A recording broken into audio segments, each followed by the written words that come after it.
Oi pessoal, meu nome é Lívia. Hoje eu vim aqui gravar para vocês o exercício 1 do livro da professora Suzy, Estatística volume 2, da página 118. O enunciado diz o seguinte: uma rede de televisão possui um canal que apresenta notícias, reportagens e anúncios direcionados para os indivíduos que esperam nas filas dos caixas de supermercado. Os programas de televisão foram concebidos com um ciclo de 8 minutos, com base na teoria de que este é o tempo médio da população de compradores na fila de um caixa de supermercado. Uma amostra aleatoriamente selecionada de 101 compradores em uma grande rede de supermercados mostrou que o tempo médio de espera é de 7,5 minutos, com um desvio padrão de 3,2 minutos.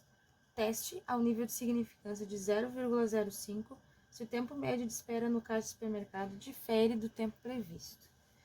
Então tá, as primeiras informações que a gente tira do enunciado são essas daqui.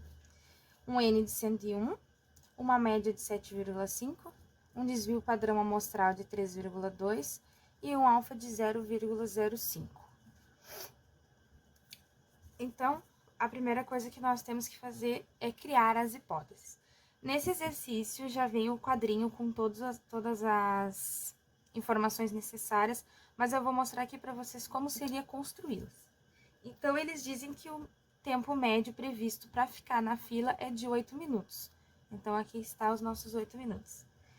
Então, uma informação importante que tem no finzinho do enunciado é que ele pede para dizer se o tempo médio de espera no caixa difere do tempo previsto. Então, com isso, a gente já tem aqui o nosso sinal de diferente. Se o tempo difere de 8 minutos. Lembrando o sinal de igual, sempre ela vai ter o sinal de igual. Então, se o tempo tem que diferir, a nossa hipótese alternativa será, então, um tempo diferente de 8 minutos e a hipótese nula um tempo igual a 8 minutos.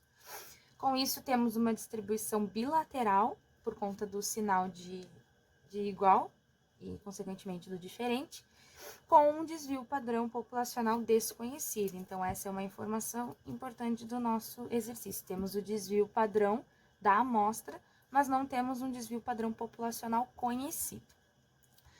Com isso, então, escolhemos a nossa forma de resolver o exercício, que vai ser pela distribuição T de student, que é dada da seguinte maneira.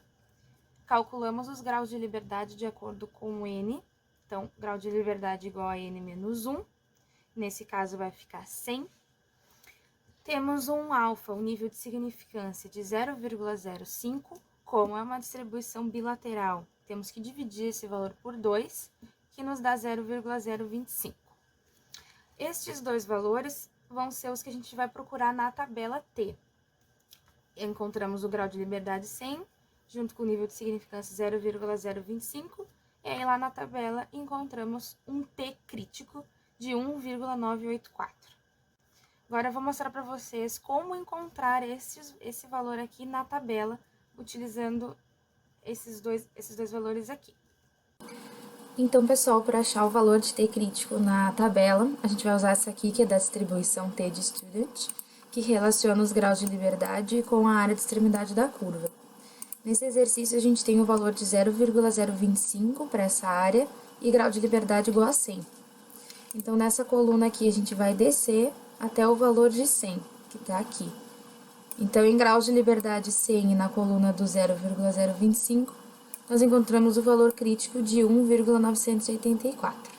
Então tá, tendo o valor de T crítico, tá na hora da gente encontrar o valor T de teste.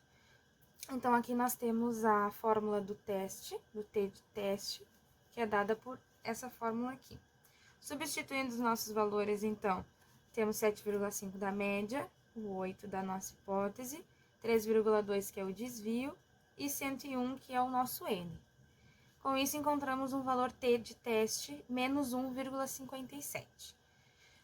Acabaram as contas, com esses dois valores aqui, o nosso T crítico encontrado na tabela e o nosso T de teste calculado por essa fórmula, a gente pode montar a nossa curva padrão, que é a seguinte.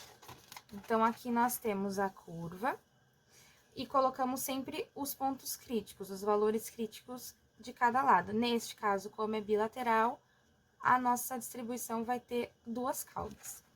Então, aqui nós temos um valor crítico, menos 1,984, e aqui o outro, 1,984. Temos que encontrar, então, nessa distribuição, onde está o nosso valor de teste, o menos 1,57. Como a gente pode observar, ele está antes da área de rejeição da esquerda. Então, ele está aqui, menos 1,57. Com isso, nós temos, então, as nossas regiões de rejeição e a nossa região aqui do meio de não rejeição. Como o valor crítico se encontra na área de não rejeição, a nossa conclusão é a seguinte: não vamos rejeitar a hipótese H0. O que a hipótese H0 nos dizia? Que o tempo previsto médio da fila era de 8 minutos. Se a gente não rejeita essa hipótese, então nós dizemos que o tempo não difere do tempo previsto, que era os 8 minutos. Então, esse é o exercício. Espero que vocês tenham entendido. Qualquer coisa, estamos à disposição. Muito obrigada.